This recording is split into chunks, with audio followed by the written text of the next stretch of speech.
Sabe aquela história de que eficiência é só sobre máquinas e processos? Bom, não é bem assim. O segredo, muitas vezes, está nas pessoas. E hoje, vamos desvendar o conceito de cliente interno e como ele pode destravar a verdadeira produtividade em uma organização. Pensa comigo, é um cenário frustrante e muito comum. A empresa vai lá, investe em equipamentos de ponta, otimiza processos, mas o resultado que é bom? Nada. As entregas atrasam, as equipes parecem não se entender e fica aquela fricção constante que ninguém consegue explicar direito. A causa, pode apostar, raramente está na tecnologia. E é aqui que o jogo vira. A chave está justamente aí. A variável que muitas vezes a gente ignora é a interação entre as equipes. A tecnologia otimiza tarefas, claro, mas ela não conserta um relacionamento ruim entre departamentos. A eficiência de verdade, essa nasce da colaboração. Vamos dar um nome para esse problema. Que tal fricção oculta?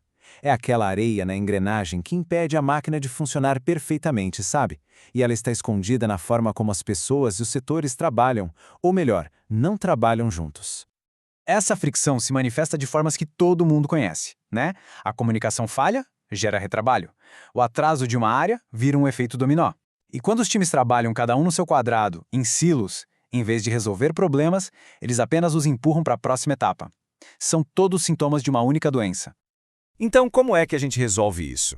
A solução está em uma mudança de perspectiva simples, mas olha, extremamente poderosa. A ideia do cliente interno. A lógica é bem direta, ninguém trabalha sozinho. Cada setor entrega algo para o próximo na linha de produção.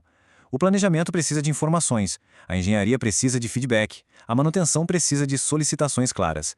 Nessa dinâmica, cada colega que recebe seu trabalho é essencialmente seu cliente. A palavra-chave aqui é postura. Quando o próximo setor deixa de ser um obstáculo e se torna o seu cliente, a atitude muda completamente.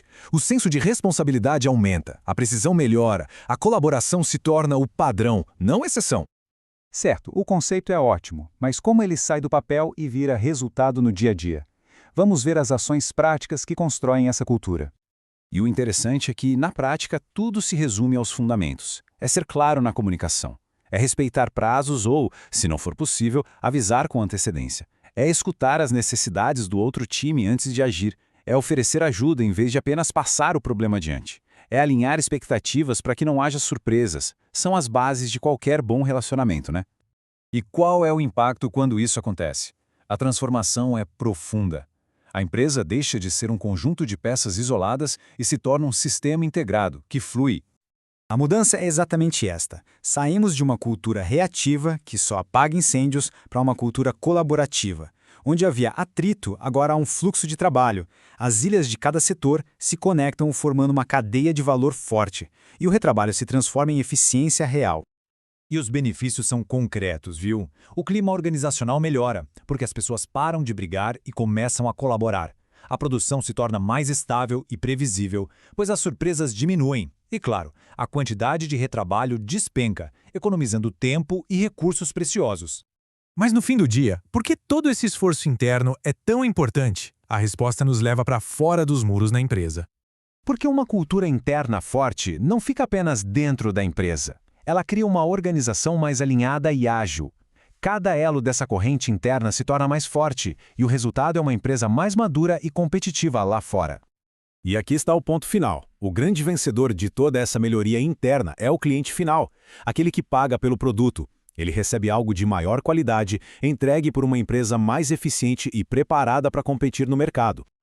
Fica a reflexão. Ao mapear o fluxo de trabalho de uma organização, é possível responder a essa pergunta: quem depende do trabalho de quem?